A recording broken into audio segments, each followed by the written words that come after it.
السلام عليكم ورحمة الله وبركاته. أتنديني سرافي أكوي تابي سبلو سلام وني قال الحمد لله. أتندي تنشد سلام وني قال الحمد لله. سميرا نشله هتسكيل كداجي الدنيا. እሺ መርሃባ እናት መርሃባ በቃ ያለ ቤተሰቦች ያለው ነገር ልኬላቸው ምናምን ቢያሳውቂያቸዋለሁ። ባላጃቸው ላይ ምንም አይነት ሳንቲም የለም።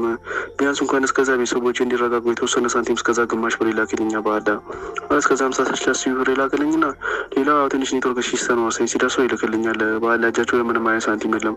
ወላሂ እስካሁን ምሳ አልበላንም። ወንድሜ ደግሞ የሆነ ምግብ የሚያስፈልገው ነገር መርፌ እንኳን የምንገዛበት ሳንቲም እጃችን ላይ የለም ብሎ ወላሂ አሁን እነሱን እያወራሁ ነበር። በጣም ተጨንቄ ነው ያለሁት እና ባላ ካላ በታች እዚህ ጋር አሁን ችግር የለው ነገር ይነገርኩሻል ለአንቺ ነው። አንቺን አምኜ እዚህ ጋር ራሴንም ቤተሰቦችንም ሜዳ አስቀርቼ ገንዘብ ይላኩትና ባላ እህቴ በቃ እኔም ግራ ገብቶኝ ቤተሰቦችም ያሉበትን ነገር እየተረዱኝ ስላሉ ነው። እስከዛ የተወሰነ ሳንቲም ባላ እንደ ወንድምሽ እንደ ቤተሰብሽ አድርገሽ ንገሪውና ባላ አሁኖቹ እንዲልክልኝ አድርገኝ። በቃ ቢያንስ ከሆነ የተወሰነ ሳንቲም ይላክልኝ እስከዛ። የሚገርም እኮ ነው። በቃ ሰው ፈጣሪን መፍራት አቆመ ማለት ነው። በፊት እኮ ሰዎች መሐላን የሚጠቀሙት ወይም የፈጣሪን ቃል በየንግግራችን መሀል የምናስገባው እኮ እውነት እየተናገርን ያለነው ነገር የበለጠ ታማኝ እንዲሆን ሙስሊሞች ወላሂ ይላሉ፣ ክርስቲያኖች ደግሞ እግዚአብሔርን ምናምን እያሉ ይምላሉ አይደለ? አሁን ላይ ግን ውሸት እየተናገረ ያ ሰው ውሸቱን እውነት እንዲመስል ነው የፈጣሪን ቃል የሚጠቀመውና መሐላ የሚያበዛው። ምን አይነት ጊዜ ላይ እንደደረሰን እኮ በጣም እኮ ነው የሚገርመው። አሁን ብዙዎቻችሁ እንግዲህ ይሄ ልጅ ስትሰሙት ምን አጋጥሞት ነው ምን ሆኖ ነው ሲያሳዝን ምስኪን ምናምን እያላችሁ ነው መቼም አይደለ? ነገር ግን ምስኪኑ እሱ ሳይሆን እናንተ ናችሁ ምስኪኖቹ። በተለይ አረብ ሀገራት ላይ ያላችሁ እህቶቼ በጣም ምስኪኖች ናችሁ። እነሱም ይህንን ምስኪንነታችሁን ነው የሚጠቀሙበት። አንድ የማይካድ ሀቅ አለ። ብዙ አረብ ሀገራት ላይ የሚኖሩ እህቶቻችን ለሰው አዛኝ ናቸው፣ ደግ ልብ አላቸው፣ ሩህሩህ ናቸው እና ይሄ ባህሪያቸው ትክክለኛ የሰው ባህሪ ቢሆንም ነገር ግን የዋህነታቸው፣ ደግነታቸው፣ አዛኝነታቸው ግን ለነሱ ሲጠቅማቸው አላየንም። ይሄንን ስስ ጎናቸውን ተጠቅመው ሌሎች አጭበርባሪዎች በዚህ ደካማ ጎናቸው በመግባት እነሱ ላይ ብዙ አይነት ነገር ነው የሚያደርጉት። ስለዚህ አሁን በደንብ አዳምጡኝ። ቀደም ብዬ ባሰማችሁ ሰው በጣም ብዙ አረብ ሀገር የሚኖሩ እህቶቼ ገንዘባቸውን ተበልተው እያለቀሱ ይገኛሉና ሌሎቻችሁም ያልተበላችሁ ሰው ተራው ደርሷችሁ ከመበላታችሁ በፊት ይህን ቪዲዮ እስከ መጨረሻ አዳምጡ። ብዙ ሰው ጋር ተደራሽ እንዲሆንና ሌሎችም እንዲጠነቀቁበት ላይክ አድርጋችሁ ጀምሩ። ቪዲዮንም ሼር አድርጉት። ጉዳዩ ምን መሰላችሁ? አሁን በመግቢያ ላይ ያሰማኋችሁ ሰው ምንድነው የሚያደርገው? ከግብረ አበሮቹ ጋር በመተባበር ብቻውን አይደለም የሚያደርጉት። ሶሻል ሚዲያችሁ ላይ ይመጡና በፌስቡክ ሊሆን ይችላል ወይም ደግሞ ስልካችሁን ከተለያየ ሰው አፈላልገው ካገኙ በኋላ በውስጥ መስመር ቮይስ ነው የሚልኩላችሁ። ቮይስ ሲልኩላችሁ ደግሞ የተሳሳቱ መስለው ነው የሚልኩላችሁ።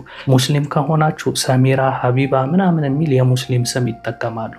ክርስቲያን ከሆናችሁ ደግሞ ያው የክርስቲያን ስም የሚመስል ገነት፣ መሰረት ምናምን እያሉ ቮይስ ያደርጋሉ። መጀመሪያ ወደ እናንተ ቮይስ ሲያደርጉ የተሳሳተ ስም ነው የሚጠሩት። ስማችሁን እኮ ያውቁታል፣ ግን እንዳትጠረጥሯቸው ነው። ከዛ ቮይሱን ስትሰሙ እናንተ አይ እኔ ከሌ አይደለሁም ስትሉ ወይ በቃ ይቅርታ ግን እዚህ ሀገር ነው አይደለም የምትኖሩት ይሏቸዋል። አንደኛ ቁጥራችሁን ከተለያየ ቅርብ ሰዎቻችሁ ስለሆነ የሚያገኙት የት ሀገር እንደሆናችሁ ያውቃሉ። በፌስቡክ በምናምን ደግሞ ከመጡ ያው ከምትለቋቸው ነገሮች የት ሀገር እንዳላችሁ ጠርጥረው በግምት ያላችሁበትን ሀገር ያውቁታልና ሳውዲ ናችሁ አይደለ፣ ዱባይ ናችሁ አይደል፣ ኳታር ናችሁ አይደል ምናምን ይሏቸዋል እንዳላችሁበት ሀገር። ከዛ አዎ ስትሏቸው እባክሽ ተባበሪኝ ምናምን ወንድሜ ከሞተር ላይ ወድቆ ነው፣ አባቴ ታሞ ሆስፒታል ገብቶ ነው፣ እናቴም ታማ እንዲሆናለች ብለው የሚያሳዝን ታሪክ ፈጥረው ይነግሯቸዋል። ታዲያ እኔ ምን ልርዳችሁ ምናምን ስትሏቸው እስኪ ታማኝ የሆነ ወደ ሀገር ገንዘብ የምትልኩበት የእናንተን ሐዋላ የምትልኩበትን አድራሻ ስጡኝ ነው የሚሏችሁ። እኔ ያለሁበት ቦታ ለእንደዚህ አይነት ነገር ስለማይመች በእናንተ በኩል እኔ ገንዘብ ልላክና እናንተ ወደ ሀገር አስልኩልኝ ምናምን ይሏቸዋል። ከዛ እናንተ ደግሞ በቃ ከራሳችሁ ኪስ አውጥታችሁ ስላልሆነ የምታደርጉት ለመተባበር ሐዋላ የምትልኩበትን ሰው አድራሻ ትሰጡታላችሁ። ከዛ እሱ በዛ አድራሻ ገንዘብ አስገባው ብሎ ደረሰኝ ለእናንተ ይልክላችኋል ማለት ነው፣ የውሸት ደረሰኝ። ከዛ ያንን ደረሰኝ እናንተ ስታዩ ሐዋላ ለሚልክላችሁ ሰው ትደውላላችሁ አይደል? ከዛ በዛ ሰዓት ያኛው ሰውዬ ለእናንተ አስገባው ብሎ የላከው ገንዘብ ለዛ ሐዋላ ለሚልከው ሰው አይደርስም ማለት ነው። ከዛ እንዲገባልህ ወይ ምናምን ብላችሁ ስትጠይቁት ሐዋላ የሚልክላችሁ ሰው ደግሞ አይ አልገባልኝም ምናምን ይላችኋል አይደል? ከዛ እናንተ ለዚህኛው አካል አይ አልደረሰኝም ማለኮ ስትሉት ኔትወርክ ይሆናል ያለውበት ቦታ በጣም አስቸጋሪ ነው፣ ይህንንም ራሱ መውጣት ስለማልችል ሰው ልኬ ነው አስገባልኝ ብየው አስገብቶ ለእኔ ደረሰኝ የሰጠኝ ምናምን ይላችኋል።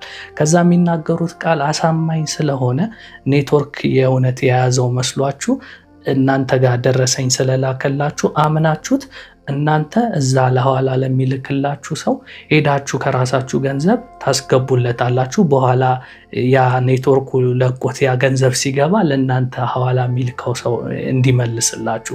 ምክንያቱም በውስጥ መስመር የሚለውን ሰምታችሁታል አይደል?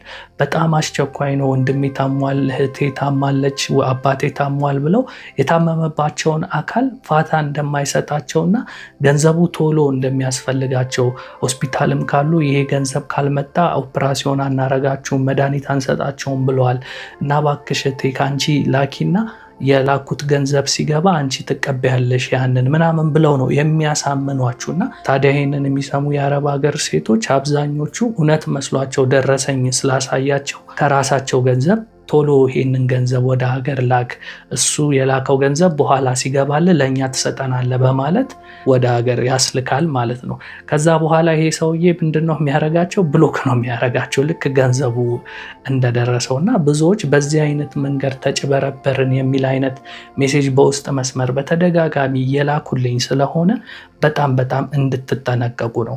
ደግሞ የሚገርማችሁ ይሄው ሰው ነው ሁሉንም አይነት ሰው የሚያታልለው። በአንድ አይነት ድምፅ ለሁሉም ሰው ተመሳሳይ አይነት ነገር ነው የሚናገረው እና እንዲታመን ደግሞ ሙስሊሞቹን በአላህ ምናምን ይላል፣ ክርስቲያኖቹን ደግሞ በእግዚአብሔር ምናምን ተባበሩኝ ነው የሚለውና አንደበቱ ምናምን ሃይማኖተኛ ነው የሚመስለው፣ የሚያጭበረብር ሰው አይመስልም። እና በጣም ተጠንቀቁ ልላችሁ ፈልጌ ነው። እንግዲህ በውስጥ መስመር እንዲህ አይነት ነገር የደረሰብን ነው ብለው ከላኩልኝ ሰዎች መሃል አንዷ ራሷን አትርፋ እንግዲህ ኤላ ይሄ ነገር ሌሎች እንዲማሩበት እኔን ሳይበላኝ ተርፍ ያለው ይህንን መልእክት ለሌሎች እህቶቻችንን ማስተላልፈው ብላ የላከችልኝን ድምፅ እንደ ተጨማሪ ላሰማችሁ። ሰላም ወንድሜ ኤላ፣ እንዴት ነህ? ደህና ነህ? እኔ ያለው አልሐምዱሊላህ። እኔማ የሆነ ነገር እንትን ማለት ልንገርህ ብዬ ነው። በቃ ማለት በአንተ በኩል ልጆቹ እንኳን ሴቶቹ እዚህ አረብ ሀገር ያሉ ሴቶች ትምህርት ቢወስዱ ምናምን ብዬ ነው። እና የሆነ ልጅ ከ2 ቀን በፊት በዋትሳፕ አናገረኝ፣ ማለት ቮይስ አስቀምጠልኝ። ከዛ ቮይሱ ምን ይላል? ሰሚራ ነሽ ወይ ሰላም ብሎኝ ሰሚራ ነሽ ወይ ምናምን ሲለኝ አይ አይደለሁም ሰሚራ አይደለሁም አልኩት። አይ በቃ እሺ ሰሚራ የምትባል ሐዋላ የምትልክልኝ ልጅ ነበረች እና ሐዋላ መላክ ፈልጌ ነው፣ ወንድሜ ከሞተር ላይ ወድቆብኝ ሀገር ብር ያስፈልገኛል አለኝ። ከዛ እሺ ችግር የለውም ምናምን አልኩት።